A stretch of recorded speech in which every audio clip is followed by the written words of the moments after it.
اور جہاں تک اس کے فضائل و فوائد کا تعلق ہے، علماء نے لکھا ہے کہ ایک اس کا فائدہ ہے کہ اگر دل میں شکوک و شبہات ہیں ایمان کے حوالے سے، عبادات کے حوالے سے، اور آج کے یہ تشدد کا جو دور ہے، نظریات کا تشدد ہے، طرح طرح کی چیزیں سامنے آتی ہیں، تو انسان اللہ پر ایمان کو ڈاماڈول محسوس کرتا ہے، اور نئی نسل خاص طور پہ جو ہے اس حوالے سے تشکیک کے اندر مبتلا ہو جاتی ہے کہ یار پتہ نہیں اللہ ہے کہ نہیں۔ فرمایا اس کے لیے زبردست اس میں تاثیر ہے کہ یا اللہ یا اللہ یا اللہ، فرمایا 1000 مرتبہ پڑھ کے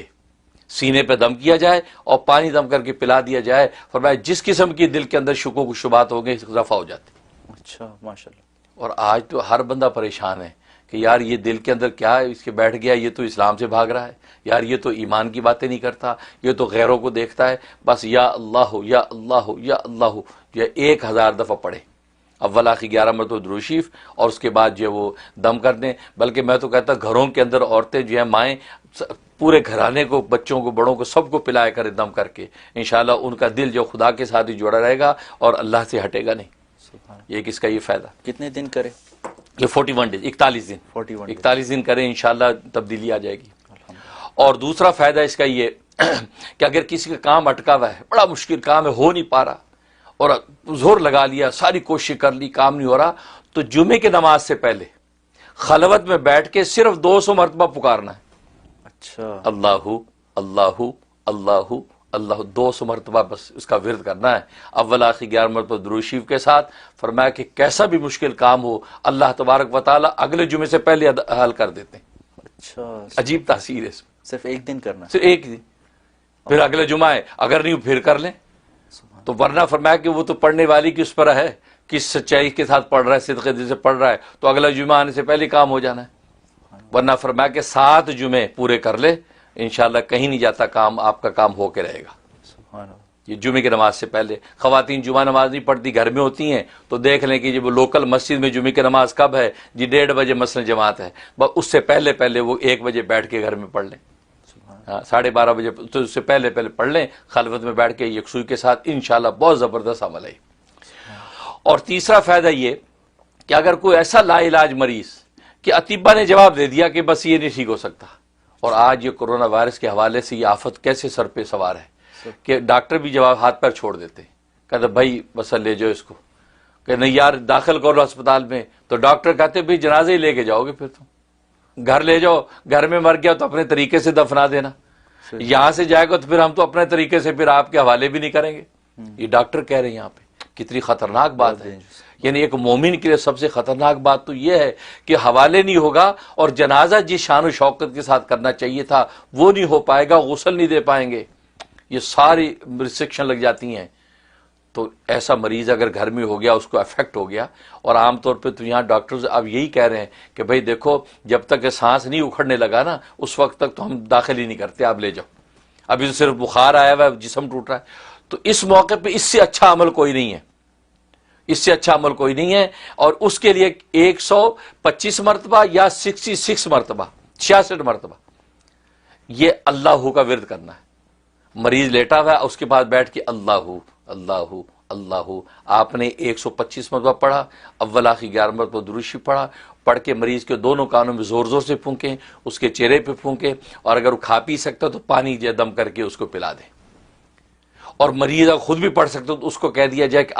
آپ لیٹے ہوئے اللہ اللہ پڑھتے رہیں، یعنی بلا تعداد کثرت سے آپ اللہ پڑھتے رہیں۔ فرمایا کہ اتنی زبردست تاثیر ہے کہ جیسا بھی لا علاج مریض ہوگا، اللہ تبارک و تعالی 1 ہفتے کے اندر اس کو آپ کو خوشخبری سنا دے گا۔ سبحان سبحان۔ اور یہ لوگوں نے کیا، میں نے بہت سے ایسے لوگ جو کینسر کے مریض تھے، کینسر کے مریضوں کو خوشخبریاں ملی۔ سبحان اللہ۔ یہ وہ عمل ہے، تو اس لیے یہ عمل کرے۔ تو لا علاج مریض اطباء نے جواب دے دیا، اور آج کے زمانے میں، اور آج جو مریض نہیں بھی ہیں، آج تو ایسی آفت ہے کچھ پتہ ہی نہیں چلتا، لہٰذا روز جو ہے آپ 125 مرتبہ یا 66 مرتبہ جو ہے اللہ اللہ پڑھ کے دم کر لیں، پانی دم کر کے پی لیا کریں، انشاءاللہ سارا گھرانہ محفوظ رہے گا۔ سبحان اللہ۔ یہ اس کا فائدہ۔ اور جو قومے میں چلے گئے وہ بھی اٹھ جائیں؟ بالکل، جو قومیں جو چلے گئے اس کے بعد بیٹھ کے پڑھنے والا پڑھے، اس کے بعد پڑھے اور پڑھ کے اس کو دم کر دے، پھونک دے، بس صبح شام کرتا رہے، آپ دیکھیں انشاءاللہ، کیونکہ اللہ کا نام ہے، یہ قوما کچھ بھی ہو، یہ تو زندہ، وہ تو پتھروں کو زندگی وہ بخش دیتا ہے، زبان کے اندر گویائی جو پیدا کر رہا ہے، تو فرمایا حضرت حکیم الامت تھانوی رحمۃ اللہ فرماتے ہیں نا، جو اس زبان کے لوتھڑے میں گویا پیدا کر دیتا ہے وہ تو پورے وجود کو بھی گویا کر دے گا، بالکل کل کو تو پورا وجود بولے گا۔ صحیح تو اس لیے قومے میں جانے والا کہ دماغ جو معوف ہے تو اس کو زندگیاں بخشنے والا لفظ اللہ ہی تو ہے۔ بالکل قومے والے پہ آپ یہ تجربہ کریں، اللہ تبارک و تعالیٰ شفا دیں گے۔ اور ایک فائدہ اس کا یہ ہے کہ آپ چاہتے ہیں کہ میں روحانی ترقی میری بڑھے، اللہ کا قرب بڑھے، اور میرے دل اللہ تبارک و تعالیٰ کی عرش کے ساتھ جڑ جائے، بس ایسی کیفیت ہو جائے، بس دل وہیں پڑا ہے۔ جیسے جب مسجد میں دل پڑا رہے،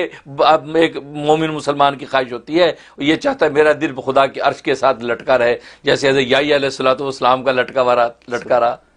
تو فرمایا کہ اس طرح ایسی کیفیت میری ہو جائے، تو فرمایا کہ اسی میں تاثیر ہے اس کی، اچھا اس اللہ کے لفظ میں تاثیر ہے۔ فرمایا کہ اللہ اللہ کا جو ورد ہے 1000 مرتبہ کرے، 1000 مرتبہ یکسوئی سے تنہائی سے بیٹھ کے، اور اسی تصور سے کہ اللہ دل کی ایسی کیفیت ہو جائے کہ دل جیسے عرش کے ساتھ جڑا ہوا، بس دنیا نکل جائے دل سے، بس دنیا بس دائیں بائیں تو ہو لیکن دل میں سوائے تیرے کسی کا خیال نہ ہو، بس یہ شان اور کیفیت عطا کر دے۔ تو 1000 مرتبہ روزانہ اللہ اللہ اللہ کا ورد کر لے، اول آخر 11 مرتبہ درشی پڑھ لے، اور اپنے بدن پہ دم کر لے، خدا سے فریاد کر لے، انشاءاللہ اللہ تبارک و تعالی ایسا سینہ اس کا 41 دن کے اندر اس کا سینہ ایسا منور کر دیں گے کہ اس کو پھر جو ہے وہ دنیا میں چلے گا، جنت کا مزہ لوٹے گا۔ یہ اس کے فضائل فوائد ہیں، اللہ تبارک و تعالی عمل کی توفیق عطا فرمائے۔ جزاک اللہ حضرت۔ اس میں آپ نے ایک چیز فرمائی تھی حضرت شیخ کے حوالے سے، پیران پیر کے حوالے سے، کہ اللہ اس طرح سے کہے کہ کوئی اور کچھ بھی نہ ہو، خالص ہو کے اللہ کو پکارے۔ تو خیالات نہ ہونے کا کیا مطلب؟ اس لمحے میں نہ ہو، کیونکہ اس سے پہلے اللہ کا نام پکارنے سے پہلے بھی خیالات ہیں، اس کے بعد بھی خیالات ہیں، اور پھر خیال نہ ہونے سے کیا مراد؟ کیونکہ اپنی ضرورت کا خیال تو کم سے کم ہوگا جس ضرورت کے لیے پکار رہا ہے۔ یہ اچھا سوال کیا، بہت اچھا پوائنٹ اٹھایا۔ بھئی نہیں، وہ اس لمحے میں جب پکار رہا ہے نا، اور جس ضرورت کے لیے پکار رہا ہے، اس لمحے میں بس یہ تصور و صدق دل سے کہ اس ذات کے علاوہ کوئی کرنے والا نہیں ہے، اس کو پورا اسی ذات ہی نہیں کرنا، اور کوئی کر ہی نہیں سکتا۔ اچھا، بھلے بظاہر چھوٹا سا کام ہے، مثلا ایک نمک کی ڈلی لینی ہے یا ایک جوتی کا تسمہ، تو تبھی تو نبی کریم صلی اللہ علیہ وسلم نے فرمایا کہ جوتی کا تسمہ ہو یا نمک کی ڈلی ہو، وہ خدا سے مانگو۔ حالانکہ نمک کی ڈلی پڑوسی دے دے گا آپ کو، تسمہ دکان سے آپ کو مل جائے گا، لیکن فرمایا اللہ سے مانگو۔ اس کا مطلب یہ کہ وہ جو بھی چیز آپ مانگ رہے ہیں، اس لمحے میں آپ یہ تصور باندھ کے